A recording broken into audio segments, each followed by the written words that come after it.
Okay. Yeah, so I'm going to ask you again a question. My question is that I'm going to take this down straight head on. Now I'll start attacking you, because after listening to everything you said, also you're a political poet. Am I right by calling you a political poet? I'm not a political poet. My poems are political sometimes.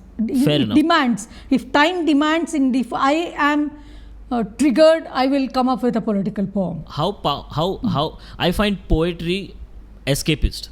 Okay, I find it too personal. I find it romantic. I find all these things. Now, when you say I get your point when you say that your poems are political, and it's very important to write from the personal space, because then you're the most honest actually. But don't you feel it's a little at a time of when activism is needed, going on the street and reading out poems, isn't that the most I find it damn strange that a poet can actually go in the middle of a active, heated debate, where activism is needed. You can go and you read a poem and you think that you are actually making real change. Do you get feedback? No, I'm not thinking. No, the poets should not think that they are making a real change. But going and reading in an activism place and merging poetry with activism is extremely important, and it is a needed thing for the time. Why? Needed important thing for the time. And like for example, if there is a protest for something, for asking for a proper space, inclusive space in this world, sure. Okay, and supporting something that has been broken or marginalized, Yeah. If you have a poem, see, protests are right now. Protests are very important. Yeah. Protests are those that will assure people that you are alive. It will assure people that you can you are also part of this space. You're listening to what power is saying, and you're fighting, and you're actually, it's the most real thing to do. I agree.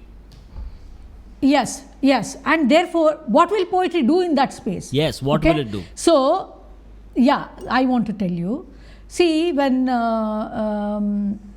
I translated Fayaz Ahmed Fayaz's Hum Dekhenge into Kannada. Oh, really? Okay, it went viral. Oh, wow, I didn't know. Okay. Because when I translated that, Kannada, like there is one little passage where it talks about Kaaba and all that. Okay, so I was just wondering, how will I make this as how do I do this?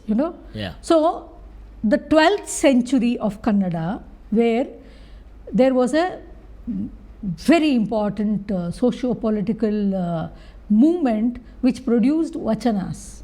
Okay. Basavanna was leading, and Allama Prabhu, Akka Mahadevi, everybody wrote, and people beyond caste and class and gender wrote poems, and they spoke it in the, it was kind of a spoken word which was said in the public spaces. And the whole thing is, each one imagined their own Shiva, the god. Oh, okay. My Shiva could be different from your Shiva. Okay. The Shiva that was imagined was along the profession that you did, work that you did. Okay. So there was a weaver, Jedar Dasimaya, whose Shiva was something different. Like there was a prostitute who called Sule Sankave. Her Shiva was called Nirlajjeshwara, Ishwara without Lajja. So wow, okay. The entire 12th century movement came to my help. And that is where they said, throw all the gods to the streets. There is no god who doesn't help the devotee. Devotees are important. People are important, not the god. So that I tweaked a little bit and brought in that into that poem. So the Kannada, people from the Kannada culture could quickly associate with that. But aren't you afraid? Whatever. Aren't you afraid that you know now a lot of nonsense is happening because of a bunch of things,